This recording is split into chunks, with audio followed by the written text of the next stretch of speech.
All right, I've been meaning to do this for a long time. I've been promising it and finally getting around to it. This is another Dream Trip Aus how-to video, and today it's going to be a real quick one, how to deflate and inflate your tyres.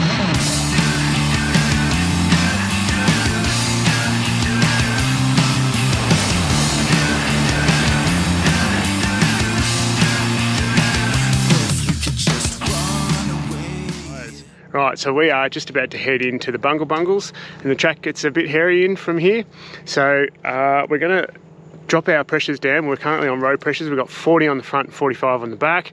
Look, that's us. You're going to have to check your own car specs and things like that for what to inflate to. But we're going to drop down now to 30 in the front and 35 in the back. That's what we ran the whole way along the Gibb River Road, and we haven't had a single puncture, and the ride has been smooth as.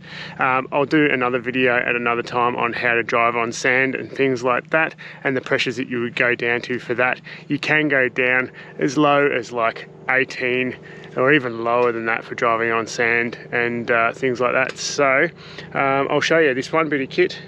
This baby here is a quickie tyre deflator. I'll give you a quick rundown on how this bad boy works.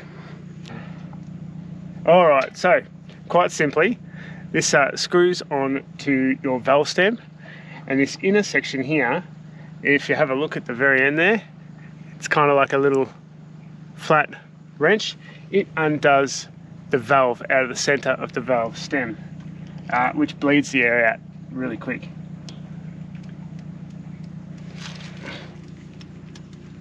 So the outer section screws on to your valve stem, then the inner section, hold it in, give it a twist, and you can feel it unscrewing the valve inside. You'll feel it click when it's reached the end of the thread.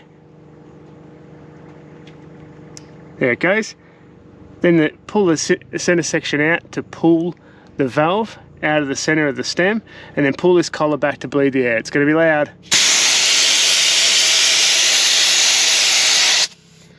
Then simply push the collar back in to monitor the pressure as you're deflating.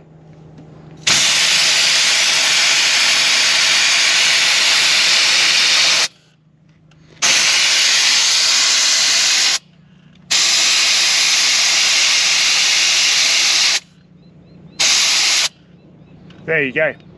As you can see, I'm down to 30 psi now on the front tyre here. I'm going to move to the back, do them at 35. Now that's just because we've got some extra weight in the back with our fridge and batteries and stuff. So anyway, I'll zip around and do that, and I'll show you re-inflating the wheels on the way back out. Rock and roll.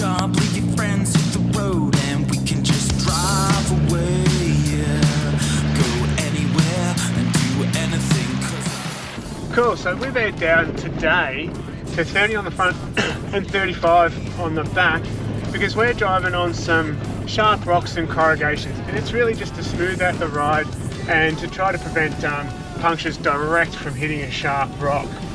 The important thing to remember when you're deflating your tyres is that you are exposing your sidewalls to more sharp rocks if you deflate too much, because the sidewalls will bulge. So we haven't gone too far down, but if you're going to drive onto sand or other soft material, then you're going to be deflating a lot lower than that. You're probably going to go down to start at 20 psi and go down from there, depending on how soft the ground is.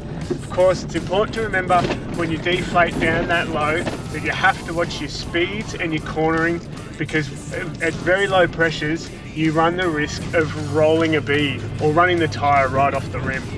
Alright, we'll see you at the end when we air back up. Rock and roll.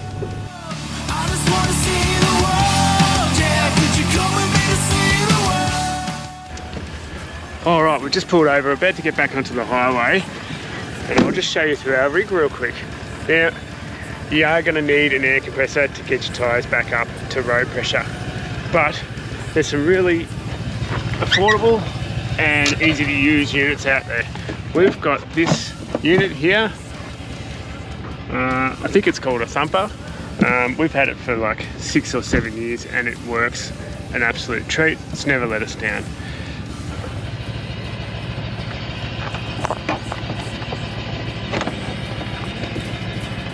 So I've got it connected to the starting battery at the front via some heavy duty cable, but generally speaking they come in a little bag, a little carry bag, and they're just a portable unit. You clamp it, you pop your hood and you clamp it onto your starting battery under the hood. Anyway, come and have a look and I'll show you what we do.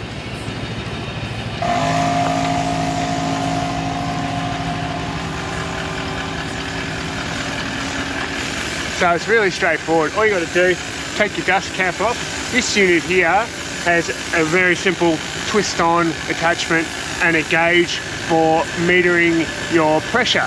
Other units have got a trigger, some have got a digital display and they're pretty cool too, but I just use this little digital tyre pressure meter just to check and make sure, get a really accurate reading on the tyre pressures as I go around so that they're all hunky-dory for the road. Anyway, I'll get cracking and show you what it's about.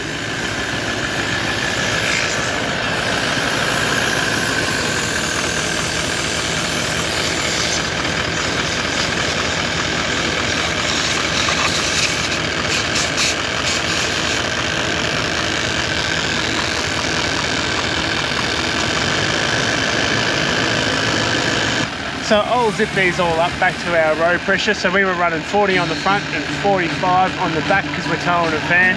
But remember to check your vehicle manufacturer specifications and the tyre specifications too. All right, safe travels, rock and roll.